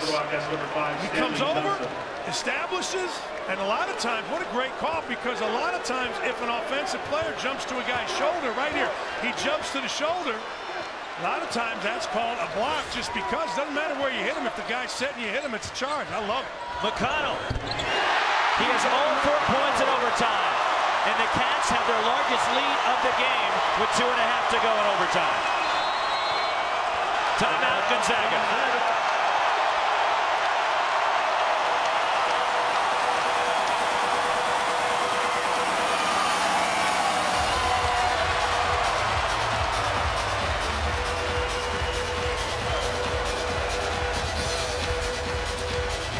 Sunset in the Sonora Desert. Just inside 2.5 minutes remaining in overtime, and a tight one between 2 teams that are unbeaten, both in the top 10. Arizona, the last lead before overtime. They were ahead 15-14 with 8:42 left in the first half, and TJ McConnell, the senior point guard for the Wildcats, has scored all 4 points in the extra session. You don't have to be the best. You don't have to be the most talented, but it always helps when you're the toughest. McConnell has been tough on tough. That's what you want your senior point guard to do. A coach will shut up in the huddle if a senior takes over the huddle. And TJ McConnell has taken over not only the floor, but he's taken over the huddle, and that's always a good thing. Certainly the extension of his coach. Yeah. That's what, you know, you've mentioned Sean Miller, or maybe Jeff mentioned Sean Miller bringing McConnell out here with him from Pittsburgh. That's why he brought him out here. He didn't bring him out here to be quiet. He didn't bring him out here to play against Azusa Pacific. He brought him out here to play in these big games, and the kid has delivered. And he is the real leader of this Arizona team. Coming up next, the college football scoreboard. The big Big 12 battle follows. Big finish here at McHale Center. Pangos, who's been quiet today. One of the reasons he's quiet is that Jefferson and Ashley can switch screens. Every ball screen's been switched between those 2. Shot clock inside 10. There it is again. They switched. Pangos. 3 by Kevin Pangos. Quiet no longer. That was great defense. The senior from Holland Landing, Ontario. First points of overtime for Gonzaga. McConnell misses. And the rebound. Gary Bell Jr. for the Zags.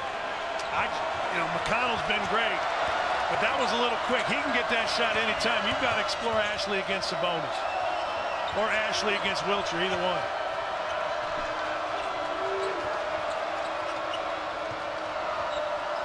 Wesley out top. Pangos on the drive. Pass deflected. McConnell takes it away.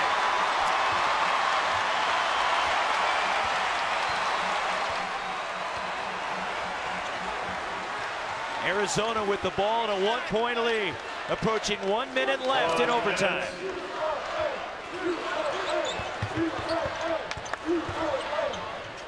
Ashley, too strong. And Gary Bell Jr. another rebound.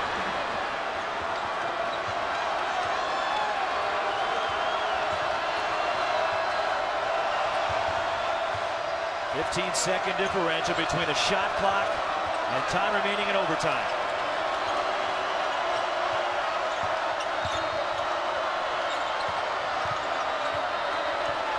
Here's Pangos. Inside 10 of the timer. Fumbles the ball. Tied up. Jump ball. It's Gonzaga's with 6 on the shot clock. 21.5 seconds left in overtime. Well, Gonzaga didn't have a timeout. I thought they might have, he would have wanted to get one, Mark Few, but Pangos against Ashley, it's tough sledding. Guy who's been open has been Sabonis on a pick and pop, 6 on the clock. And Sabonis double dribble. And the freshman makes a mistake and turns it over with 19.3 left in overtime. And now Gonzaga will need to foul.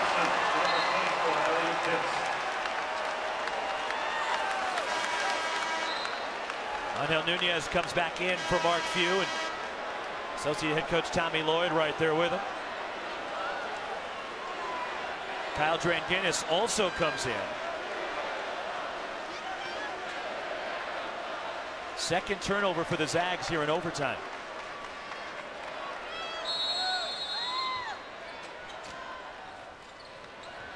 Ball comes into McConnell, fouled immediately, the 4th on Kyle Dranginis. 18.4 seconds left in overtime. Here's that double dribble and the turnover. Yeah, bad offensive possession all around. It resulted in 6 seconds on the clock. He controlled it with the dribble, and when he dribbled again, it's a double dribble. See him right here. He controls it with that dribble. And then as he goes, good call by the referee. You have to err on the side of nothing there. Just, you don't know whether you dribbled or not, then don't do anything. Just pass it.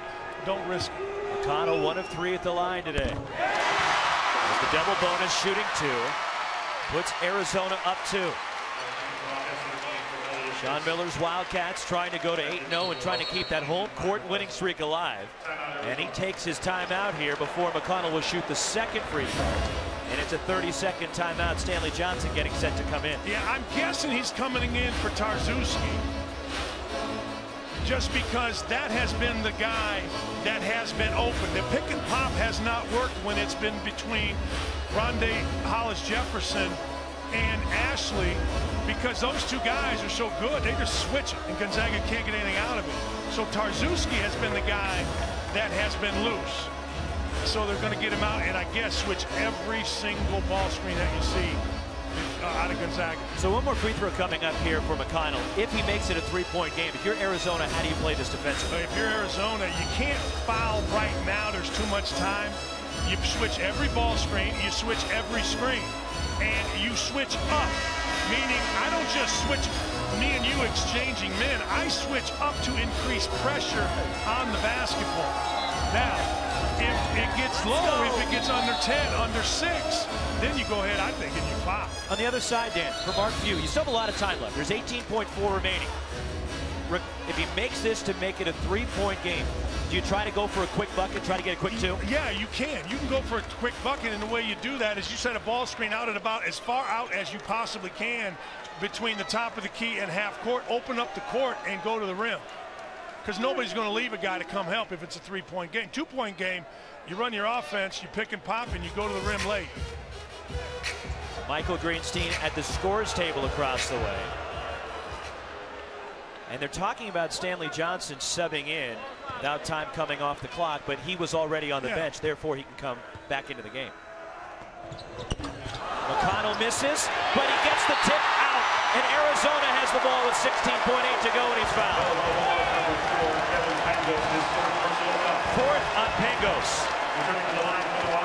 And Hollis-Jefferson, working inside against the much taller Sabonis and Wiltshire, got the deflection out. Totally inexcusable.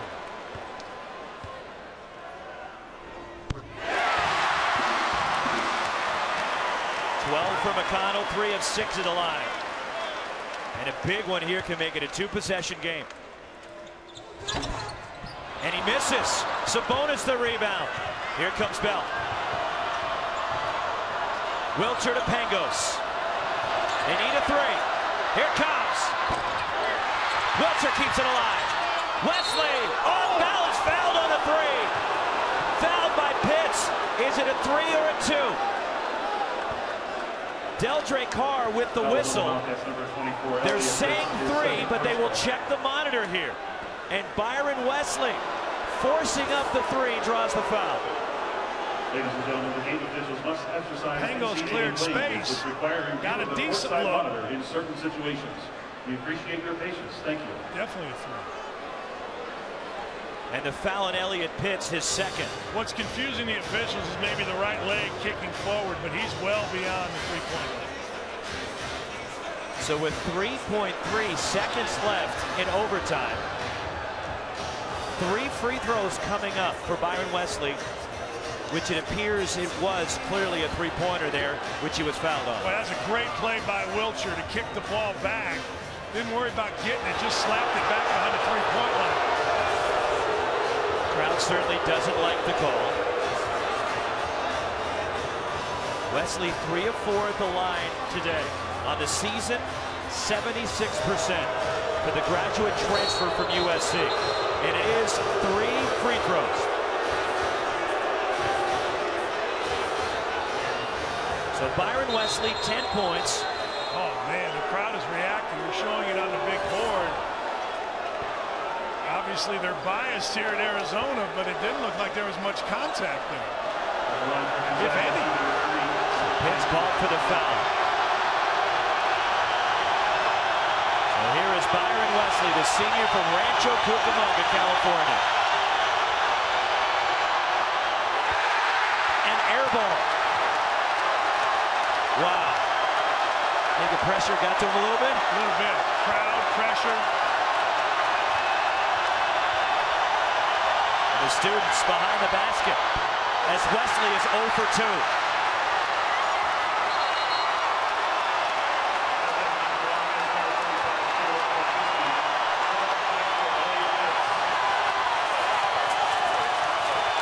Do you miss this one? Oh, you got to miss it and tip it back, and either Pangos or Gary Bell Jr. got to go get a three. If you foul over the back, who cares? Go get it. Off the rim, the rebound. Arizona secures it. Stanley Johnson. It is over. And in overtime, the Arizona Wildcats outlast Gonzaga, remain undefeated, and the home court winning streak is intact.